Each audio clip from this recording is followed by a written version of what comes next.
Hello and welcome, fellow digital soldiers, to True Reporting. On today's podcast, we will be covering two very interesting articles and go over some memes to catch us up with what's been going on in the news. The first article that comes to mind is this one. I know a lot of people have been discussing whether Vice President Mike Pence is a black hat. So we can revert back to this old article that says 7 vice president candidates if Trump dumps Pence for the 2020 re-election fight. Pence says they had a good laugh over questions, but do they have a deal? And also a bombshell interview. NXIVM whistleblower reveals human trafficking from Mexico, Satanism, Democrat involvement. So, my friends, we all know what the Democrats are very capable of doing.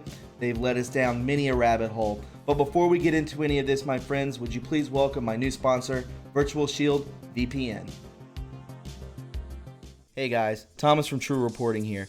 Are you tired of being out in the open and vulnerable to people spying on your social media accounts? Facebook does it. Facebook expects to face a massive fine to up to $5 billion from Federal Trade Commission as a result of an investigation into its privacy policies. There's sick people out there.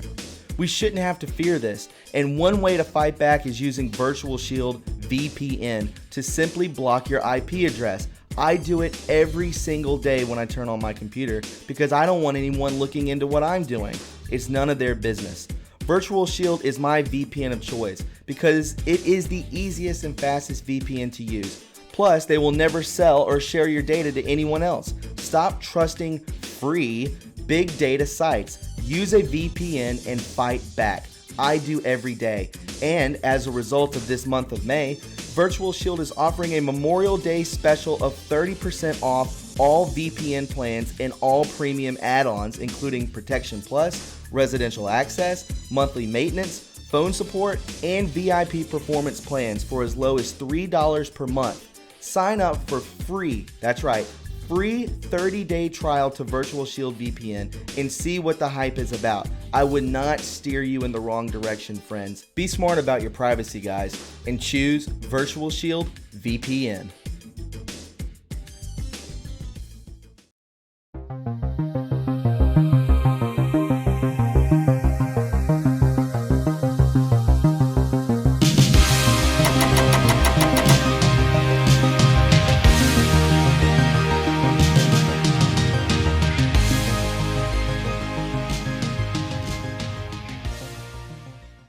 All right, guys, it's good to have you aboard. Let's go ahead and hop into it. This is True Reporting.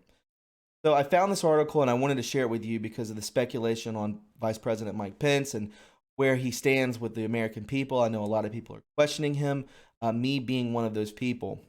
It says here, Vice President Mike Pence stood in the East Room of the White House after his boss put him on the spot. He smiled, he nodded, but he never uttered one word. Yes. The moment prompted by a reporter's question during a rowdy post-midterm press conference on November 7th. And I remember this press conference. It was very awkward. It was an attempt by President Donald Trump to quiet speculation that he had begun to question Pence's loyalty and was mulling other potential running mates for his 2020 re-election campaign. In quotes from Trump, "Well, I haven't asked him, but I hope so. Where are you?" Trump said in response to the question, scanning the room before finding his number 2 in the front row. "Mike, will you be my running mate? Stand up. Mike, please. Raise your right hand. No, I'm only kidding. Will you? Thank you. Okay, good." Pence followed orders and nodded with an awkward smile as the crowd of White House staffers applauded. The answer is yes, okay? That was unexpected, but I feel very fine, Trump said. But a roll call reporter seated a few feet from the vice president noticed he never actually said anything. Pence was asked about his loyalty and the 2020 GOP ticket at the end of his recent Asia swing. And again, according to a dispatch from the traveling press pool, he did not answer in the affirmative. "I'm just tempted not to dignify it with a comment," Pence says. He said on the 17th. "The president and I are very close, Pence added, before correcting himself. "We've got a very strong relationship. I've been honored to serve as a vice president. I was honored when he asked me to run with him," Pence said, noting that he and Trump had discussed his loyalty and the 2020 speculation. "It came up," he said. "We had a good laugh. But do they have a deal to run again together?" With speculation of a possible change continuing, here are a few candidates who would replace the former Indiana governor and congressman if the president goes with another option. Obviously, Nikki Haley. There's a couple others which, we're not going to go down that rabbit hole right now. But I wanted to just bring that to your attention. I found that to be very strange. There is something off about Vice President Mike Pence. I put out a podcast about it. Is he the next LBJ? Let's pray and hope not. Continuing on, guys, with the NXIVM article. Starts here. Bombshell interview. NXIVM whistleblower reveals human trafficking from Mexico, Satanism, Democrat involvement. And this came out 2 days ago. NXIVM whistleblower Frank Parlato appeared exclusively on the campaign show with Patrick Halley on Patriot Soapbox Sunday nights, 6 p.m. Eastern, to discuss Keith Rainier's trial, which begins Tuesday. Rainier's sex slaves are poised to testify against him as prosecutors prepared to submit evidence that NXIVM illegally bundled money for Hillary Clinton's 2008 presidential campaign. Parlato made it clear that Clinton was happy to accept the money. Parlato described how NXIVM imported teenage girls from Mexico, how the cult viewed Chuck Schumer as a friendly Democrat ally, and many other bombshells. Watch. And this is from the Patriot Soapbox. I'm sure you're all familiar with that. Continuing on, Democrat Senator and presidential candidate Kristen Gillibrand's family ties to the NXIVM sex cult are coming to light, raising serious questions about her relationship with the cult that she once denied knowing about. Gillibrand's father and stepmother, who were second cousins, were both heavily involved in the cult in the period shortly before they got married. According to eyewitness accounts from the ex-NXIVM employees who spoke on the record to Big League Politics, and according to court documents proving that Gillibrand's father, Doug Rutnick, was employed by NXIVM. Gillibrand's father as a broker between NXIVM cult leader Keith Rainier, whose initials were branded on his female sex slaves, and then New York Attorney General Elliot Spitzer to resolve Rainier's financial problems with the state. According to ex-employee whistleblower Joseph O'Hara, whose revelations are printed below, it says here Gillibrand's stepmother Gwen Belcourt got, in quote, hooked on the cult, as did Bill Clinton's close friend Richard Mays. According to the whistleblower, Nancy Salzman, the NXIVM president, acted as a personal, in quote, guru for the Gillibrand stepmother. Ex-cult employee Frank Parlato, who is the whistleblower, who exposed the fact that Rainier was branding women, is working with Big League Politics to uncover the deep, long-standing links between Gillibrand, the Clintons, and NXIVM.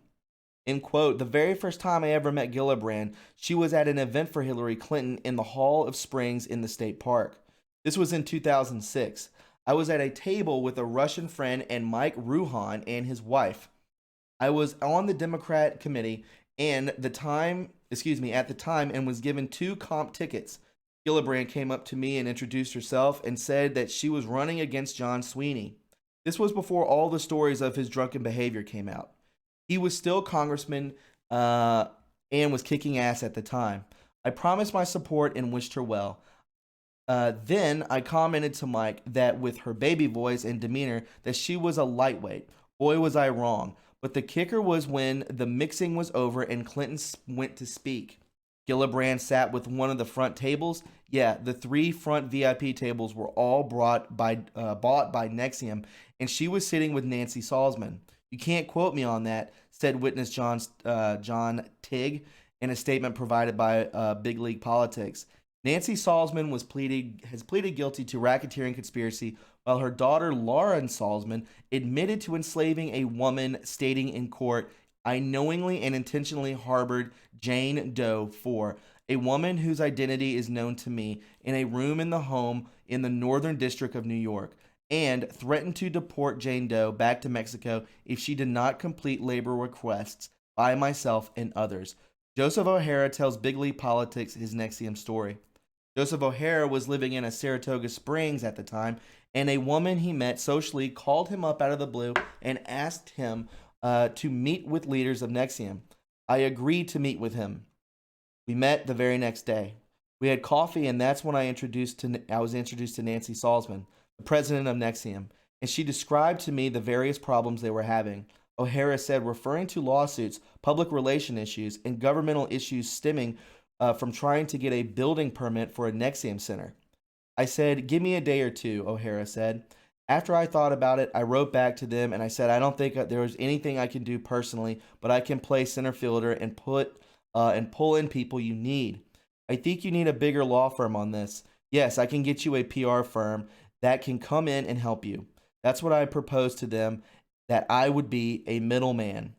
They hired me in October of 2003, and I worked for them for 15 months.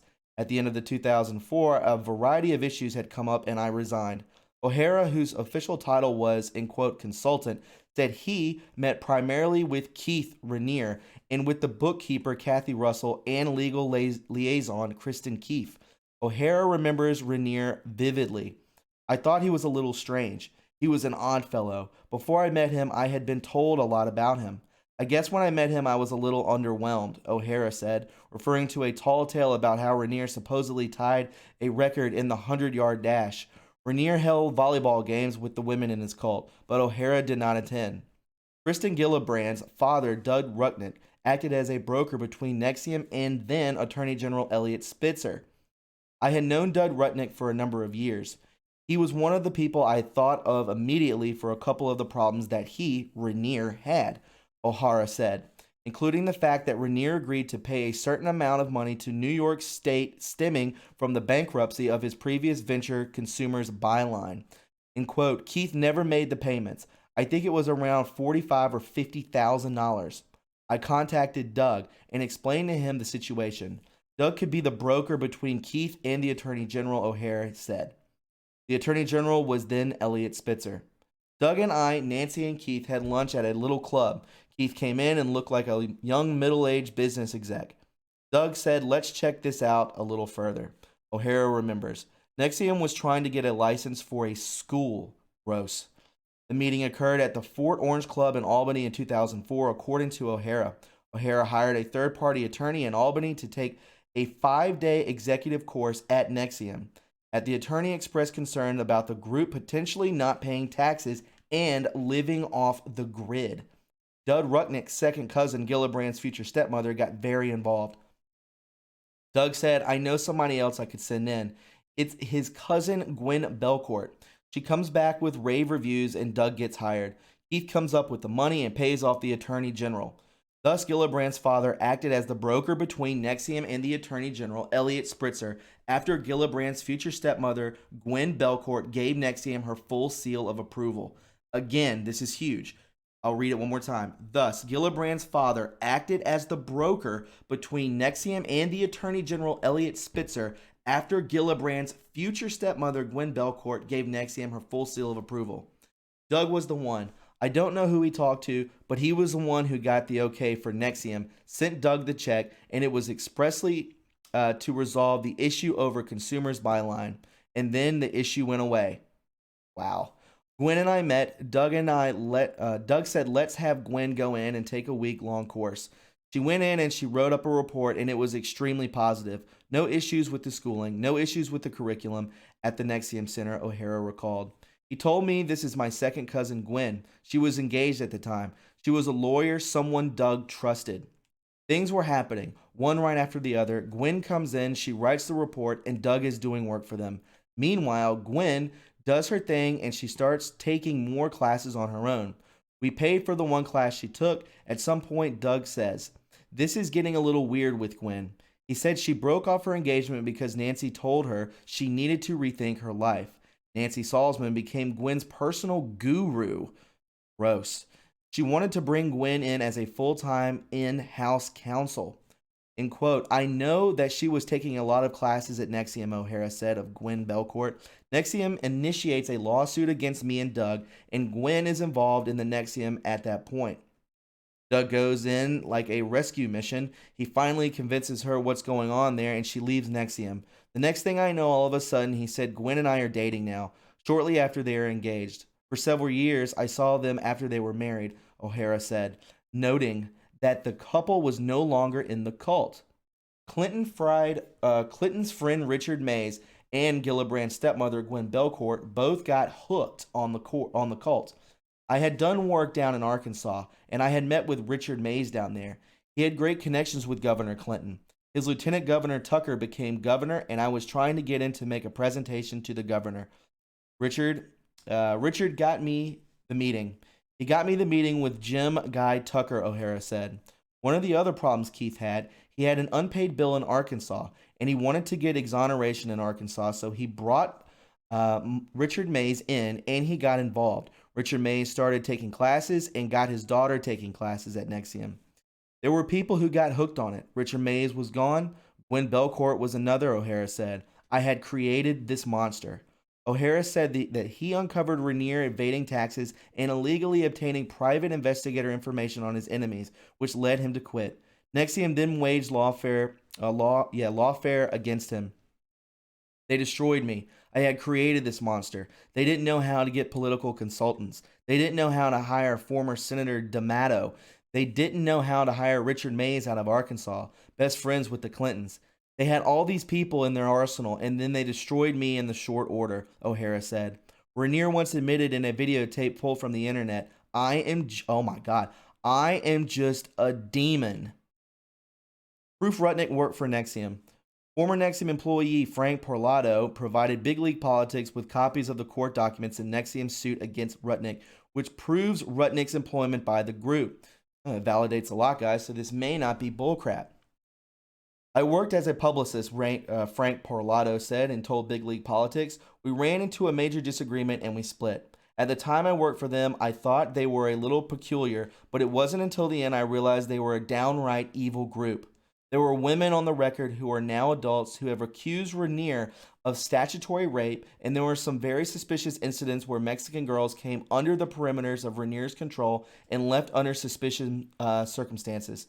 They came from Quiluhua, Mexico. I reported this to the authorities, Parlato said. Her father, Doug Rudnick, came to work as a consultant for NXIVM. He was fired, they sued him, and he had to pay them $100,000, Parlato said, referring to Gillibrand's father. Parlato is the NXIVM whistleblower who blew the lid off the case, including the revelation that NXIVM leader Keith Rainier's cult was branding women with his initials. Her father's wife, her stepmother, and was also a member of NXIVM. Doug got her into the cult. Gillibrand's father got Gillibrand's future stepmother into the cult. Doug left the cult because he was sued. Claire Bronfman, after her father was sued, donated money to Gillibrand. Gillibrand accepted it. One is inclined to call her a liar, Parlato says of Gillibrand. Wow. All right, guys, let's go ahead and hop into these memes. Also, this is from Joe M. at The Storm Is Upon Us. I suggest following him on Twitter. Our intelligence agencies, conceived, built, and empowered by prior globalist administrations, have always been our most formidable adversary. We are now undergoing what feels like a civil war as our military covertly fight to dismantle these domestic enemies completely. They are the ones exploiting the impoverishment of Venezuela to ignite a disabling civil conflict and humanitarian catastrophe on our doorstep. They are also behind the Hamas rocket attacks and the increased threat from Iran, a country under their control. These agencies became the nerve center for a powerful global elite criminal enterprise who are behind every war, terror attack, and large-scale organized crime operation, with human, gun, and drug trafficking cartels as a major source of funding. Trump's victory was an earth-shaking inflection point where command of our military was transferred from this murderous globalist cabal to American constitutionalists. By bringing together the NSA surveillance database and the executive branch, the war became one we could win. Why did we invade Vietnam, Iraq, Afghanistan, and the rest? Many not know of what was going on in America's defense. All along, the criminal deep state had been using our military as an armed foot soldiers for industrialized organized crime at monstrous and incomprehensible levels. We are in Afghanistan so that they could sell heroin. We were in Iraq and Libya so these same criminals could maintain control over the transacting of oil, a commodity needed to maintain free-flowing and limitless funds through their own private central banks. So, when wondering why Iran is a danger or why Cuba deployed uninvited forces into Venezuela or why the old guard tries so hard to remove Trump, contemplate what would be possible if the world's most powerful country was infiltrated and controlled by real organized criminals. Everything is going to be different from here. There will be no more wars of conquest or due to what many call American imperialism. There will be no more invasion of our oil-rich countries. No longer will our sons and daughters be sacrificed for the cause of evil. Going forward, it is America first. And when you realize just how much devastation the planet has endured because of the criminals who are running our country, you will understand that Make America Great Again is not only about America, but the key to lasting world peace. Absolutely. We see here, this is from the first anonymous, Keystone, Epstein, connects royals, Hillary, Big Pharma, media assets on the left and right, big money, Hollywood, it all comes tumbling down. Unseal Epstein. And I completely agree. You unseal Epstein, you're going to bring down a whole lot of information on a lot of big time players. That I can promise you. The Facebook employee assigned to handle communications relating to last week's bans is former press director of Hillary for America. But it's not political, honest. Yeah, this is, Alex Jones got banned. Paul Joseph Watson got banned. James Woods got banned. Greg Rubini says, I suggest following Greg Rubini also. Ray equals Comey. Ray equals another traitor like Dan Coates. I have the evidence the Obama FBI spied on Trump. I can provide it to Ezra Cohen Watnick at the DOJ, and I will. My well-placed source inside the FBI, a true patriot, saw the indictments of Brennan and Comey in late January. Wow. If my source saw them, also Ray saw them, or was kept out of the loop. So either Ray is a liar or he is working for the enemy. Do you believe in coincidences? Long Beach Port. This is pretty crazy. So we see here LBPPNG. This is from Q. First and 10 on the 40. Long Beach Port right here. Port of Long Beach. The Trump administration's Department of Homeland Security has forced China's state-owned Costco to sell Port of Long Beach over security concerns. China's Costco shipping holdings, which brought out its 75% owned Hong Kong-based Orient Overseas International, was forced to sell its Port of Long Beach container terminal ownership to Macrae Infrastructure Partners for $1.78 billion. Now, why would they want to sell this? They were forced to, first and foremost. They were forced to sell it because that is where they're bringing in guns, drugs, human trafficking into this port. There's so many of these containers that come off these boats and ships that it's impossible to keep up with it all. Trump knows this. I'm sure Trump is doing something about it. This is the reason that they're taking it under control. Do you believe in coincidence? How did Q know this before? So this was from 4/18/19, and this came out May 7th. So literally like 20 days ahead of what was in the news. Got to trust Q, my friends. Got to. Big news, nearly half of real Donald Trump's 2020 campaign contributions this year came from women donors. I like it. I know the ladies like him too. President Donald Trump is hard at work for the American people. It says here, The Hill, Trump's approval rating hits all-time high in Gallup poll, and the Gallup poll is very left-leaning. It comes on the heels of a strong economic numbers and the largely favorable outcome of the Russia investigation. Turning a lot of heads, right? Instant news alert, breaking. Iranian forces seen moving ballistic missiles by boats in the Persian Gulf, according to U.S. intelligence sources. That is not good, my friends. Not good at all. This is from Paul Sperry, Spygate. What did Vice President Joe Biden know, and when did he know it? That's something to ponder on, my friends. I think we know of the spying, right? Congressional investigators are seeking to interview an eyewitness to May 2016 meeting between George Papadopoulos and Alexander Downer to verify the Russian collusion story Downer relayed to Obama's Department of DOS and FBI that triggered the FBI's full investigation of Trump campaign. Department of Security, maybe? Continuing on, Manu Gomez says, Berlin trip at last minute. This is Pompeo, right? Pompeo cancels Berlin trip last minute. It would be very interesting to know where he is going. Currently heading south over Poland, it seems that Pompeo is not returning to the U.S. Meanwhile, United States Air Force Global Hawk off the coast of Crimea, and U.S. Navy P-8 on the way. Pompeo, it seems that Ankara, it's not destiny either. So where is he going? He may be going to Iran. Flash, the press pool traveling with Pompeo has not been told where they are going next and have been warned they may not be able to report from the country they are going to until after they leave. Holy smokes. That was from yesterday. That's pretty crazy stuff, my friends. So, again, a lot of information still continuing to come out. Should we trust Vice President Mike Pence? Are these NXIVM whistleblowers going to actually get the job done and bring in Bill Clinton? You know, very close ties to the Clintons. A lot could be coming out. Where is Mike Pompeo? And the reporters, where have they gone to? Is Iran a huge threat also? We need to keep our eyes and ears open, my friends. If you found this informative and you enjoyed it, please subscribe to my channel. You can follow me on Twitter at True Reporting. We're about to hit 11,000 followers. And don't forget to leave a like. The more likes that this video receives, the more times it is recommended to other viewers, thus more eyes on the truth. You can donate to this channel and keep it afloat by going to my PayPal or Patreon in the description box below. And don't forget tonight, guys, there is a rally, I believe 7 p.m. Central Time in Florida. So that will be very interesting to watch.